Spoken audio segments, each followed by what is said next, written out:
ఎల్లుండి పాలనాధ్యక్షుడికి జరిగే పట్టాభిషేకానికి గన్నవరం వేదిక ముస్తాబవుతుంది.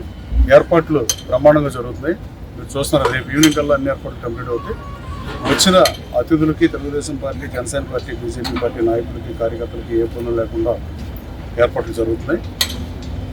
చంద్రబాబు నాయుడు గారి పట్టాభిషేకం కోసం ఈ రాష్ట్ర ప్రజలు గత 2-3 సంవత్సరాల నుంచి ఎదురు చూస్తుంది. దానికి వేదిక గన్నవరం అవటం చాలా ఆనందంగా ఉంది. గతంలో చంద్రబాబు గారి వేదనకి, చంద్రబాబు గారి కన్నీటికి కారణం, చంద్రబాబు గారి భీషణ ప్రతిని శాసనసభలో చేయడం కారణం, ఆ రోజు గన్నవరం ప్రజలు ఇచ్చిన మ్యాండేట్ కారణం.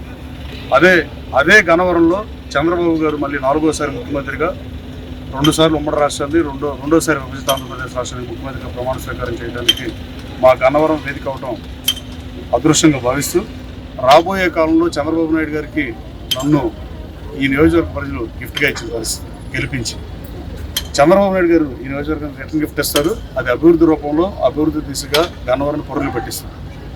ప్రభుత్వం మద్దతుతో చంద్రబాబు గారు ఆశిస్తుంది, లోకేష్ బాబు నాయకత్వం. అలాగే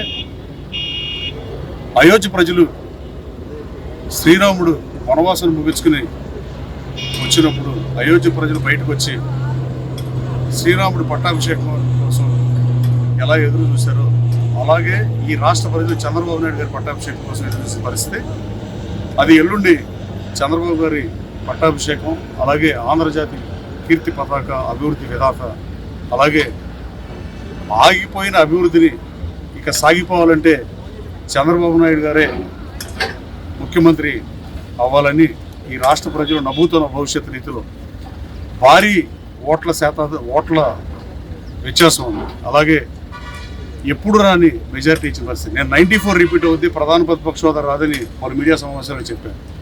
దానికన్నా ఎక్కువగా మెజారిటీ సీట్లు, మెజారిటీ ఓట్లు ఇచ్చిన ఆంధ్రప్రదేశ్ రాష్ట్ర ప్రజలకి, అలాగే గన్నవరంలో ఎప్పుడూ లేనంత మెజారిటీ ఇచ్చి నన్ను శాసనసభకి ఎన్నుకున్న గన్నవరం ప్రజలకి నమస్కారం తెలియజేస్తున్నాను.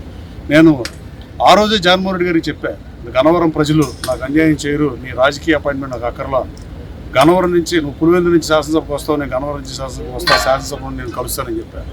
నేను చేసిన ప్రతిజ్ఞను కూడా నెరవేర్చిన గన్నవరం నియోజక ప్రజలకి సెల్యూట్ చేస్తున్నాను. అలాగే రాబోయే కాలంలో గన్నవరం నియోజకవర్గం అభివృద్ధి దిశగా ముందుకు తీసుకెళ్తాం. గన్నవరంలో ఎయిర్పోర్ట్ ఉండటం భౌగోళికంగా గన్నవరం నియోజకవర్గానికి కలిసి వచ్చే అంశం. హైవే బారు సర్వాంగ సుందరంగా ఉండే ఈ నియోజకవర్గంలో రోడ్ల విషయం కానివ్వండి, పరిశ్రమలు తీసుకొస్తాం కానీ, మలవల పారిశ్రామిక కారిడార్ డెవలప్ చేయడం కానీ, వీరనగూడు స్ట్రెచ్ డెవలప్ చేయడం కానీ, అలాగే బ్రహ్మలింగేశ్వరం రిజర్వాయర్గా మార్చడం కానీ, ఏలూరు కళ్ళ మీద రామరపూడి వెనకపడి వంతులు నిర్మించడం కానీ, పోలవరం కుడికాలను ఏలూరు కాలువతో అనుసంధానం చేయడం కానీ, ఇలాంటి ప్రజోపకార కార్యక్రమాలని రైతు సోదరుల కోసం, ఆరుగాలం కష్టపడే రైతు సోదరుల కోసం నేను ఈ 5 సంవత్సరాలు చాకరీ చేస్తానని తెలియజేస్తాను. అలాగే గన్నవరం ప్రజలు ఎవరైతే మ్యాండేట్ ఇచ్చి ఆ రోజున చంద్రబాబు గారికి వేదన మిగిల్చారో, అదే గన్నవరం ప్రజలు నన్ను చంద్రబాబు గారికి గిఫ్ట్గా ఇచ్చారు. ఈ నియోజకవర్గాన్ని నేను కూడా 5 సంవత్సరాలు ఈ నియోజకవర్గ ప్రజలకి అభివృద్ధి ధ్యేయంగా, ప్రజల అవసరాలే లక్ష్యంగా, వాటిని తీరుస్తాకి, ప్రజోపకార కార్యక్రమాలు చేయడానికే నా 5 సంవత్సరాల పదవీ కాలం వినియోగిస్తానని మీకు తెలియజేస్తాను. Thank you.